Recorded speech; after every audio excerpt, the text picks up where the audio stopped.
We are on the bridge where the old Calle Real, or Royal Street, begins.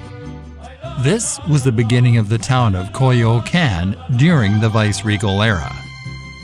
This bridge is a work of the middle of the 18th century, but it was heir to other works of the 16th and 17th centuries, which gave rise to our current site. The bridge was important to allow the transit over the Magdalena River that is under our feet. This river, one of the few survivors of the city's hydrological past, rises in the town of Magdalena Contreras and flows down to the old neighboring town of San Angel, continuing its passage over Coyoacan. In fact, if you look towards the horizon, you can admire part of the river that has survived and is currently a place where several projects are being carried out to rescue and preserve it. Between the 16th century and the beginning of the 18th century, next to this bridge and on this street there were buildings very different from those that can be seen today. During those times, the so-called abrahis were located on the riverbank. That is, workshops where fabrics were dyed and manufactured.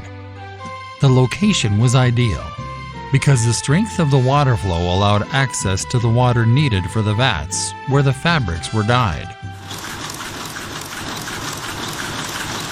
Most of the workers in these workshops were indigenous people, slaves of African origin, and members of castes such as mulattoes and zambos, although poor Spaniards and mestizos also worked in them. Another work group was made up of people convicted of minor crimes, such as theft, who were handed over to the owners of the workshops. The working conditions were truly infamous, and the workers, women and men, had to suffer long hours, little food, sleep on the floor, and also suffer beatings and whippings by the foremen.